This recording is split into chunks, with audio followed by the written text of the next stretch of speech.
Maris, you are no longer needed. Security will escort you. The words sounded like a slap in the quiet, luxurious atmosphere of the Windsor Hall. 12 CEOs sat around an oval table, pens in hand, ready to sign a nearly $2 billion agreement. Warm light glinted off crystal glasses of water. There was tension in the air, and a month of negotiations was drawing to a close. I had everything organized: name cards to avoid offending anyone, culturally appropriate food, and translators ready to step in if needed. This was my hall, my work. And in the doorway stood Damian Cross with a smug smile, like a man who is sure that everything here belongs to him. He didn't even lower his voice. He wanted everyone to hear. To my left, I noticed a slight nod from Mr. Takashi from Tokyo. It was not a gesture of sympathy, but a sign that he understood something. I gave 15 years to this company. 15 years of overnight flights, dinners from the hotel minibar. I missed my parents' golden wedding anniversary for the Zurich summit, which no one else could have saved. I knew Mandarin to negotiate without an interpreter in German to avoid making a million mistakes. I was a bridge between cultures, contracts, and trust. Damian was the opposite of this bridge. I listened, he pressed. I planned, he took beautiful photos. He had been with the company for less than a year and a half, but he was already pocketing deals that I had secured long before he arrived. I once overheard him say that the company needed someone younger and hungrier. And now, in front of 12 of the most influential people in the world, he was turning his cruelty into a public show. I didn't get up right away. I looked at my seat. His leather folder with notes was already lying there. It was as if he had been rehearsing this moment for a long time. My cheeks burned, not from shame, but from the realization that my work had been used to make my dismissal as public and final as possible. I stood up slowly, feeling eyes on me from all sides. The air in the hall became cold as winter. I didn't leave right away, maybe out of stubbornness, or maybe because 15 years of hard work seemed to press me to the floor, reminding me what it cost me. 15 years ago, I was a junior coordinator with an empty passport and a head full of unlearned languages. At night, I studied flashcards. In the mornings, I called countries with time zones that I couldn't remember without a map. By my third year, I could switch from English to Mandarin to German in a single conversation, picking up on nuances that saved contract from collapse due to cultural misunderstandings. Deals were my life, not the showy kind with ribbons and champagne, but the kind they're given later and during sleepless nights. Like 23-hour negotiations in Shanghai, which ended with a handshake a few minutes before the deadline. Or the summit in Zurich, which I attended on our 20th wedding anniversary, because the Swiss team trusted only me to check the final text. My marriage couldn't handle the constant flights and negotiations, but the company did. That was the difference between me and Damian Cross. I built trust quietly, step by step, across multiple languages and in 24 currencies. Damian built an image of expensive suits, beautiful phrases for corporate news, photos that look good but fall apart under pressure. For me, a deal is a bridge. For him, it's a podium.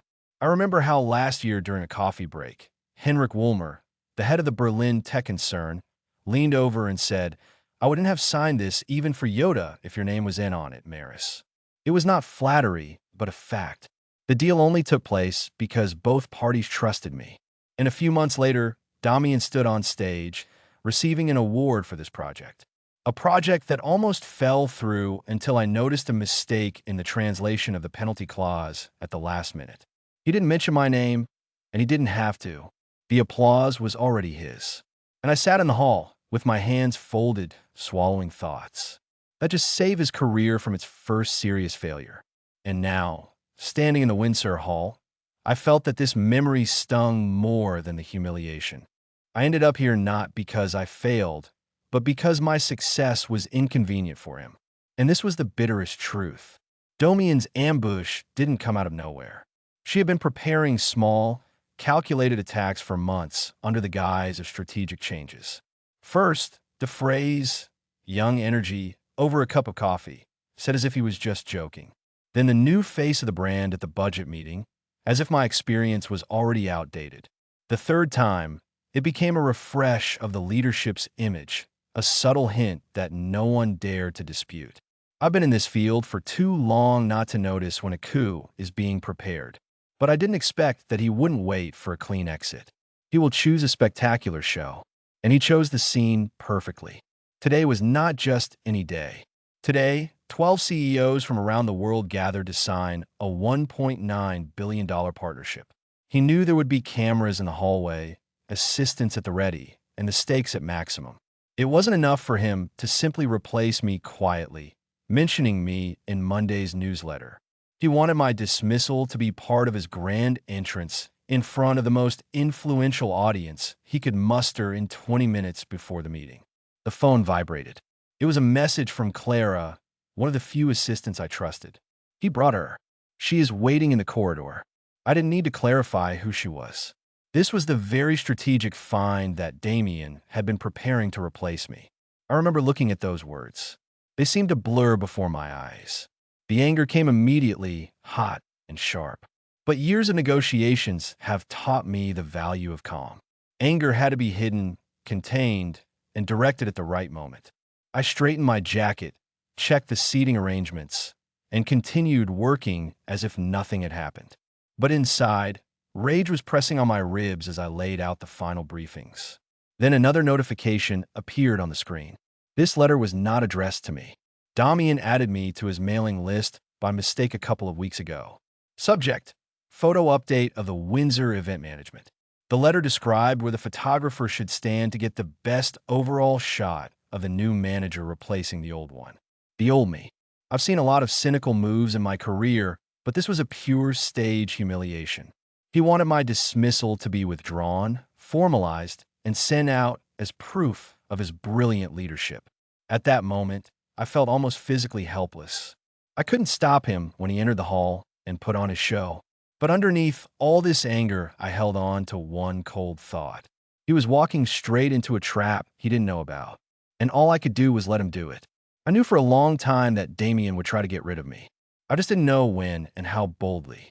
This is precisely why the diplomatic post appeared. The idea was born 6 months ago during the very first negotiations on this deal. Too many times I've seen deals fall apart due to sudden management changes. A handshake means nothing if the person you shook it with is gone the next day. That's why I added a simple line to the contract text.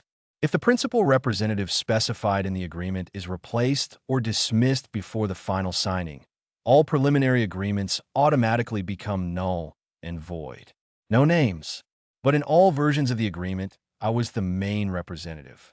It was impossible to present this point as my personal defense. This would arouse suspicion. I presented it differently, as a sign of respect for the CEO's time and resources.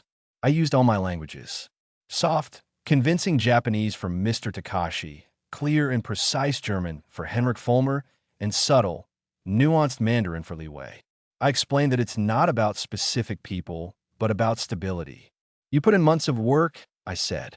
You need to be sure that someone you trust will be there until the signing. They agreed one after another. Some saw this as protection against internal squabbles within companies. Some people liked the fact that it gave them a quiet lever of influence. Damien signed the draft contract. Without even looking at this clause, he was more interested in the branding mock-ups than the legal text. The clause was hidden in the 14th paragraph under mutual obligations. He never looked there. I remember Mr. Takahashi lingering after the call and quietly saying into his earpiece, "If he tries to take you out, we'll leave." All. There was no eyebrow in his voice. Just a fact. Such quiet loyalty cannot be bought. It is earned over years, deal after deal. So, as I stood in Windsor Hall and listened to Damien stage my public dismissal, I didn't argue, didn't raise my voice, and didn't even look at him, because while he thought today was his finest hour, I knew something he didn't. The very fact of my dismissal activated the detonator. This point was not an empty threat. It was a law signed by every leader in the hall. With one offer, Damien just killed a $1.9 billion deal. They couldn't just watch. But the diplomatic point was only the first one behind the latch. The second was much smaller and much more personal. So small that it fit in the palm of your hand. All the memoranda lying on the table looked final. Thick folders, pages with the signatures of each CEO. But these were only drafts that looked legally binding. In order for them to become real, valid documents, another encrypted digital signature of mine was required. Without her, all these papers were just an expensive stack of paper. This signature was not stored on any company server. She lived on a hardware key, no bigger than a regular house key, which always lay in my leather shoulder bag. I carried it with me everywhere. Zurich, Tokyo, Sao Paulo. Even today, this system was my idea. It came about after a near disaster 3 years ago when a competitor tried to plan a fake endorsement while I was on a flight. I worked with our legal team to develop a robust signing process. When my token connected and I entered the code, the system confirmed the signature and set the exact time on the final contract. If someone tried to open files without permission, the system would send a copy of the hacking attempt, complete with all the traces, directly to my personal lawyer. I felt the weight of the token in my bag as Damian paced the Windsor Hall. He didn't understand. He thought that today's humiliation was forever, that with my dismissal, all the tools and levers have been taken from me. But the influence doesn't go away when you leave the room. It lives in a chain of trust. And the last link was me. I clearly remembered how this insurance was born. A year ago, in the corner of my lawyer's office, she leaned toward me and said firmly, "The day he decides to fire you, that's your insurance. They can't fire your signature." And now, watching Damien arrange the folders like a card sharper, I almost smiled. He could put his strategic find in my place, pose for the photographer, send out news about the new management. But the truth was simpler. Without my key, without my code, the transaction could not be completed. The CEOs knew it, their lawyers knew it. And soon we'll find out too. I didn't have to raise my voice or stop the meeting. My influence was not loud. It was quiet, precise, and absolute, because in a room full of paper, I was ink. As I stood up from my seat, the temperature in the room seemed to drop. I didn't say a word, I didn't object. She simply stepped aside, carefully pushing the chair back with the same care with which she had placed it in the morning. This silence had a whole message that only people who have lived for years in conference rooms understand. Around the table, the pen's nibs dropped. The sheets that were opened were carefully folded into stacks. I noticed how glances crossed across the oval table. Damian didn't notice. Or he noticed, but decided that it was indifference. He sat down in my place, leafing through the top folder like a man confident of victory. "Let's continue," he said with feigned confidence. For the first few minutes, he simply read standard phrases, tried to restore the dynamics that I had created. But dynamics are a fragile thing. Trust lives in people. And the moment I walked away from the table, the trust in the room went with me. The first to break the rhythm was the director from Donkey. He leaned back in his chair. The voice was calm but direct. "Mr. Cross, could you clarify the essence and application of paragraph 17? The question hung in the air. Point 17 was not just a number. It was the key that distributed the risks among 12 countries. I came up with it, discussed it, and defended it through 14 revisions. Damian never attended these negotiations. I saw him freeze for a split second, quickly scanning the page, trying to find anything he could grab onto. "Well," he began, "Point 17 concerns e-volume." Without her, Henrik Fulmer from Munich interrupted him, emphasizing each word with his sharp German accent. "Who guarantees that our terms will be met?" It was not a rhetorical question. It was an accusation. There were quiet movements across the table. The Singapore director closed the leather folder with a click. A colleague of Sao Paulo placed his pen exactly in the center of the notebook. The director from Donkey kept his gaze on Damian. At the edge of the room, two translators quietly stood up, collected their headphones and notepads, and left without saying a word. A minute later, one of the lawyers followed them. The click of the door sounded louder than it should have. Don's voice began to tremble, and his sentences became fragmented. He began to leaf through the documents too quickly, as if haste could hide his ignorance. The silence in the hall was not empty. It was filled with calculations, conclusions, and the understanding that the meeting was moving not towards a signing, but towards an exit. I stood to the side, bag on my shoulder, arms folded. I didn't have to speak to be heard. In such halls, silence is also a language. And now he said everything. The silence was broken not by a cough or the rustling of paper, but by the creak of a chair on marble. The director from Donkey slowly stood up and smoothed his jacket. The face remained neutral, but the voice was clear, like a sentence. In accordance with the diplomatic clause, he said evenly, "Our memorandum is now invalid." Without the specified intermediary, there is no agreement. He didn't speak loudly, and there was no need to. The words sounded like a hammer hitting a table. For a moment, Damien didn't move. He seemed to think he could negotiate by, as always, simply pretending that nothing had happened. "We can still continue," he began, pointing to the folder. "We have an agreement," but the director from Oslo was already closing the folder and putting in his briefcase. Without looking at Damien, he went to the door. It was a crack in the dam. Immediately behind him, the director from Sao Paulo stood up, threw a few words in Portuguese to his assistant, and also left. The delegate from Singapore leaned towards the translator, nodded, and began to collect the papers. Damien's voice rose. A sharp note appeared in it. "If we all just sit down, we can resolve any issues." No one even looked at him. I stood in place, my arms folded, my bag on my hip. This was no longer my battle. I won the moment Damien removed me from the game. Now I just watched everything fall apart. Next to stand up was Henrik Woolmer from Munich. He walked along the table, extended his hand not to Damien, but to me. His was firm and confident. "The deal was always you," he said quietly. Meeting me, he looked at me for a second, then released my hand and walked toward the door. It was an acknowledgement not only of my work, but of years of trust built between continents. Damien heard it. I saw his jaw tense, a flicker of anger or perhaps panic in his gaze. The director from Toronto stood up, but she didn't take her pen with her. She placed it in the center of the open folder, point away from her. In certain circles, this gesture means one thing. The deal is over forever. Damien understood, too. He took a step toward her. "We can fix this. Just give it to me." The door closed behind her, cutting him off. One by one, the chair emptied. The tense air became empty. Untouched glasses of water remained on the table. The translator's headsets scattered, and the distant echo of footsteps retreating across the marble floor.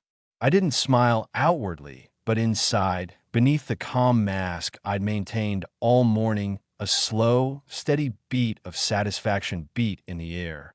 The kind of satisfaction that comes when the truth no longer needs to be defended, because it already comes out. From the hall, I was walking down the marble corridor when I heard the first scream behind me. Without turning around, I knew it was Damien. There was a sharp, brittle note in his voice, the kind that appears when control has already slipped away. I slowed my pace, pretending to check my phone, but in reality, I listened to what was coming from the half-open doors of the hall. "Contact the lawyers immediately." A voice came from inside. I heard the scraping of chairs. Someone was fiddling with the speakerphone. I caught the sharp voice of our chief lawyer. "Without the participation of the designated representative at the final signing under Clause 14, everything is invalid, and without her encrypted signature, the system will not confirm the contracts." There was a pause. I could just imagine the expression on Damien's face. Then his muffled reply, "We will get around this." "We can't. It's hard-coded. Even an attempt to get around it will trigger a legal notice." Silence. The laptop clicked, and immediately a familiar groan was heard, probably looking at message. "Final signature missing. Contract invalid." I took a slow breath. This was the part of the game I didn't need to voice. There was a sharp sound of a letter notification. I knew immediately it was bad. A couple of seconds later, one of the junior employees came out into the hallway and whispered something to a colleague. I caught snatches. From Donkey, the board of directors don't deal with instability. It was almost too perfect. I stayed near the elevators, out of sight, listening to bits of Damien's free teams. "Prepare a statement. Market stability, strong management. No one says canceled. No one says refusal." His voice was getting louder, as if the volume could change reality, but reality was already outpacing him. I saw the head of PR leave, pale, with a notepad clutched to her chest like a shield. Then another employee said they needed to check with their team and also left. With every step of the people leaving, the corridor grew quieter. When I entered the elevator, I heard Damien pacing inside, mumbling unfinished plans. The doors closed, and the sound disappeared. I allowed myself a small, almost imperceptible smile. I didn't need to see panic. I already knew what it looked like. I'd spent too many years in boardrooms not to recognize the rhythm of collapse. And in that rhythm, I heard the truth. He hadn't just lost the deal. He'd given it to me. Outside, the cold air felt sharper than I expected. It cut through the last of the adrenaline with which I'd left the Windsor Hall. I slowly descended the granite steps. The deal was lost for Damien. For me, it was simply changing shape. The phone vibrated in my hand. On the screen was a name I knew well, Takahashi, CEO of the Takian Company. I stepped aside, letting the stream of passersby pass by, and answered, Maris, and his voice was warm and confident, not as formal as on meetings. I suppose you've already heard how it all ended internally? I heard, I replied. Good. A hint of satisfaction entered his tone. We want you to be our direct advisor on the next stage of the project. Not as an employee of your firm, but as an independent specialist with full negotiating authority and a corresponding budget. I felt those words independent and full authority settle in me. They weren't just terms, but statements. That's generous, I said carefully. It's well-deserved. Without you, there is no basis for trust. And we want this basis. We spent a few more minutes discussing the details of my new role. The pay was more than I ever received under Damien. Absolute freedom. The call ended, and almost immediately a new message arrived. This time from Munich. If you're available, we would like you to lead our part of the project. The conditions are the same, but only if you are in charge. 2 sentences in less than 10 minutes. I slowed down. It wasn't just a career saver. It was a return to the place that had always been mine, even if the position said otherwise. A third notification appeared from an unknown number. We are ready to sign as soon as Maris Halloway is confirmed as the chief negotiator. I knew the sender's name, a major investor who had been hesitating for months. I stood in the middle of the city, the noise around me blurred. In one morning, Damien lost the trust of the world's business circles, and I received the keys to this room. The victory was quiet, without cameras, without headlines, but complete. And she was mine. I put my phone in my bag and went not to the subway, but to a quiet cafe a few blocks away. It was the perfect place to start writing my terms for my future. After years of building bridges for others to cross, I now decided where they led. And this time I will not give the card to anyone. The sunlight through the large windows seemed warmer than usual. It was as if he was illuminating a chapter one had been walking through for too long. My new office was no frills, but every inch of it was mine. The table was clean. My leather notebook is open to new pages. The laptop is turned on. On the screen is a draft contract for an international project that I am now managing. For the first time in many years, I didn't expect someone to burst in and drag me into someone else's conflict. Today I scheduled the meeting myself. A light knock on the door distracted me. It was an assistant. Enter Henrik Fulmier, the CEO from Munich. He moved with the same confident restraint he had in the boardrooms, but there was a new expression on his face, personal respect. Maris, he said, placing the folder on the table. This is the final document for the joint project. All that remains is your signature. I slowly opened the folder, and there it was, my name printed clearly at the top of the manual, not in footnotes or legalese, but in big print under the heading Chief Negotiating Advisor. This time no one could remove it or rewrite it. We went out together into the neighboring meeting room. The chair at the head of the table was larger than the one in the Windsor Hall. As I sat down, I remembered the sharp creak of the chair that had once been taken away from me. Now everything was different. The table is longer, the view from the window is wider, and the faces around are those of company directors who came because they wanted to see me here. The conversation began. I noticed a black mantling pen in the corner of the table. I immediately recognized it as the same one that Henrik had left on the table in Windsor, as a quiet sign that the deal had been completed without me. I think it should be with the one who made the deal fair, he said quietly, so that only I could hear. I turned the pen in my hands. Its weight was not in grams, but in years of flights, negotiations, sacrifices, and quiet patience. Years when the press release wins always went to others. Now that it was time to sign, there was silence in the room. No camera flashes, no ostentatious aplausos. Only the sound of a pen on paper confirms my role, which no one can erase. I closed the pen and carefully placed it on the table. For the first time, victory wasn't about proving Damien wrong. It was about proving to myself that I was right all along. And I realized it wasn't just a vicious circle, it was a bigger circle, which I drew myself.